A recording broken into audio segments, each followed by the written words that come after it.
Olá pessoal, tudo bem com vocês? Nesta nossa aula, vamos estudar aqui um assunto bem interessante, onde ele nos trata da definição e propriedades do logaritmo, certo? Alguns acham o logaritmo algo do outro mundo, né? Muito difícil, muito complicado, mas eu vou te mostrar aqui que não é bem assim. O que você deve saber de início, ou perceber, é que o logaritmo ele é diretamente ligado à potenciação, tá bom? Outra coisa importante é você identificar os elementos que formam o logaritmo. Então, eu tenho uma base, que aqui é chamada de A, nós temos o logaritmando, que é aqui chamado de B, e o x, que é o logaritmo, que é justamente o resultado dele. O logaritmo, carinhosamente, é chamado de log. Então, a gente chama aqui, no caso, log de B na base A é igual a x, quando esse A elevado a x é igual a B. Então, reparem que o logaritmo, na verdade, automaticamente ele se transforma numa potenciação, tá bom? Então, de novo, ó, a base elevada ao resultado tem que ser igual ao logaritmando. Com isso, eu já tenho alguns resultados prontos. Por exemplo, o log de 36 na base 6 é igual a 2. Por que isso? Porque 6 elevado a 2 é igual a 36.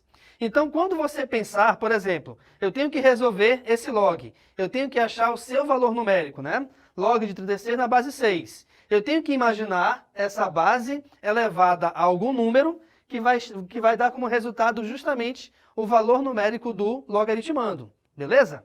Aqui embaixo, ó, eu tenho log de 16 na base 2.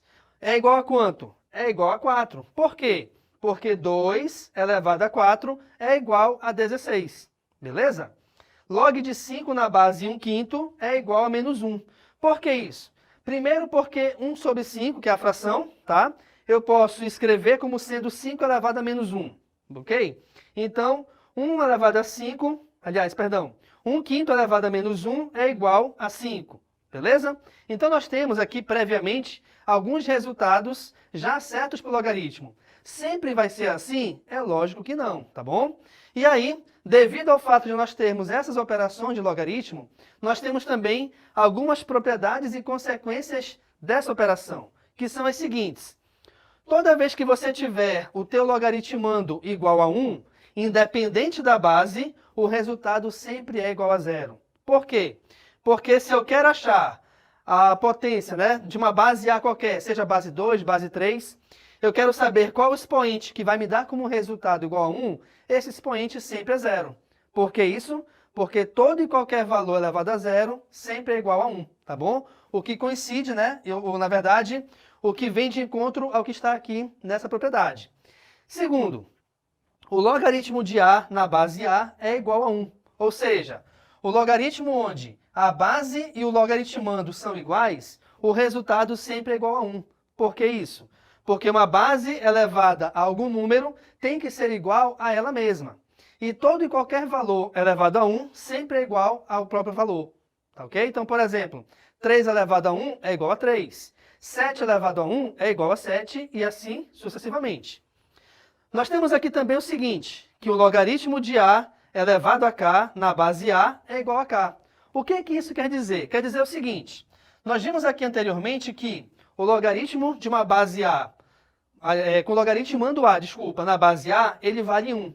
E quando você tem um expoente no logaritmando, esse expoente tem que vir multiplicando aqui na frente do logaritmo. É como se eu tivesse, então, k vezes esse logaritmo todo. E esse logaritmo, quando eu tiro k, ele fica justamente igual ao valor que está aqui em cima. Então, é como se fosse k vezes 1, cujo resultado é igual a k. Então, a grosso modo, é só você entender o seguinte. Se base e logaritmando são iguais, mas o logaritmando está elevado a algum expoente, o resultado obrigatoriamente será esse expoente. Tá ok? Então, por exemplo, eu tenho aqui log de 4 elevado a 3 na base 4. O resultado é 3, porque é justamente o valor do expoente do logaritmando. Aqui mais uma consequência é a seguinte. Eu tenho uma base elevada a um expoente onde esse expoente é um logaritmo. E, coincidentemente, a base do logaritmo do expoente é igual à base da potência.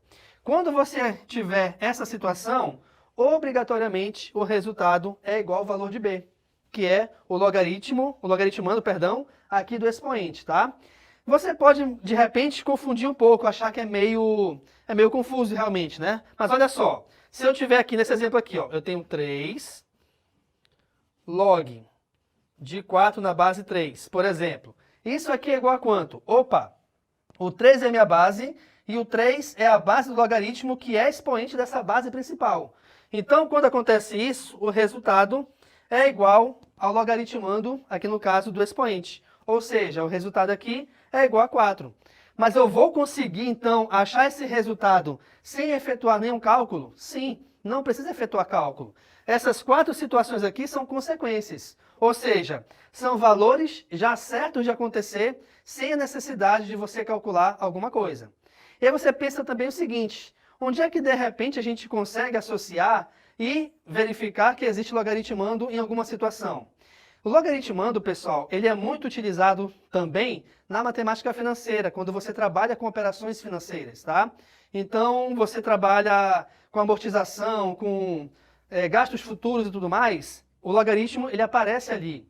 Uma outra situação bem interessante é a seguinte, o logaritmo ele faz parte, ou ele é uma peça-chave na fórmula que determina a escala Richter. O que é a escala Richter? A escala Richter é a escala que determina a amplitude, o epicentro e o tamanho de um terremoto, né?